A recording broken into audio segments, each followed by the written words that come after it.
आज मैं इस सदन में ये मांग रखता हूं कि जैसे इंडियन वोटर के पास राइट टू इलेक्ट है, वैसे ही राइट टू रिकॉल भी होना चाहिए। अगर देश का मतदाता अपने नेताओं को हायर कर सकता है तो वो नेताओं को फायर करने की शक्ति भी उसे मिलनी चाहिए। Sir, right to recall is a mechanism that empowers the voters to de elect a नेता representative before the tenure ends if he fails to discharge his और हर ड्यूटी। सर, हम एमपी एमएलए चुनते हैं, उसके बाद अगर वो काम ना करे, अपने वादे भूल जाए, जनता से दूर हो जाए, तो 5 साल तक इंतजार करने के अलावा जनता के पास कोई ताकत नहीं है।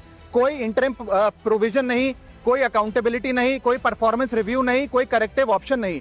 चुनाव से पहले नेता जनता के पीछे और चुनाव के बाद जनता नेता के पीछे। 5 साल is too long a period in this day and age. अगर एक गलत फैसला गलत नेता को चुनने का लिया तो लाखों लोगों का भविष्य अंधकार में जाता है और पूरा क्षेत्र पीछे जाता है। Sir, we can trust our voters to elect. हमें अपने मतदाता पे विश्वास करना चाहिए कि वो अपनी गलती बदल भी सके राइट टू रिकॉल की ताकत से।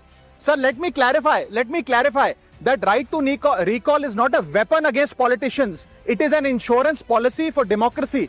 और भारत के संविधान में जब आप राष्ट्रपति को इम्पीच कर सकते हैं टेन्योर के दौरान, उपराष्ट्रपति को हटाने का प्रावधान है, जजों को इम्पीच करने के लिए प्रोसेस लेट डाउन है, यहां तक कि रूलिंग गवर्नमेंट के खिलाफ नो कॉन्फिडेंस मोशन लाकर आप सरकार बर्खास्त कर सकते हैं। तो एमपी एमएलए अगर आपका नॉन परफॉर्मिंग है तो उसको हटाने के लिए क्यों नहीं राइट टू रिकॉल मतदाता को देना चाहिए।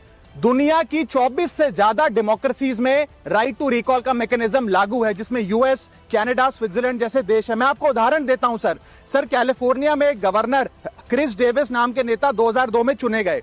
उनके कार्यकाल में मैसिव पावर कट हुए, एनर्जी क्राइसिस हुआ, बजट की मिसमैनेजमेंट और गन शूटिंग की वारदातें हुई। उसके चलते 1.3 मिलियन कंस्टिट्यूएंट्स ने एक पिटीशन साइन करके दी कि इन्हें रिकॉल किया जाए। वहां के चुनाव आयोग ने रिकॉल वोट कराया 7 अक्टूबर 2003 को और 55% मतदाताओं ने वोट किया कि इस नेता को बर्खास्त किया जाए। ग्रे डेविस को हटाया गया और आर्नल्ड श्वार्ज़नेगर को वहां पे गवर्नर बनाया गया। सर, मैं बता दूं कि हिंदुस्तान में भी इसका प्रेसिडेंट है।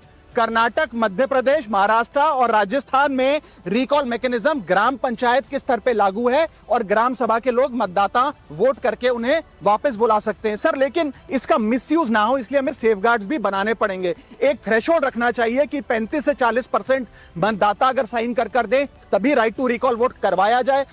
नेता को 18 महीने के लिए परफॉर्मेंस पीरियड देना चाहिए, कूलिंग ऑफ पीरियड, जिसमें उसे ना हटाया जाए। स्पेसिफिक ग्राउंड्स फॉर रिमूवल होने चाहिए ताकि फ्रिवलेस ग्राउंड्स ना हो और रिकॉल कम से कम 50% वोटों के बाद हो। ऐसा होगा तो पार्टियां भी ऐसे लोगों को टिकटें देंगी जो परफॉर्मर्स हो, ना कि नॉन परफॉर्मिंग एसेट, और भारत की डेमोक्रेसी मैच्योर होगी, सिटीजन एम्पावरमेंट बढ़ेगा and recall will give the voter the power to fix that right.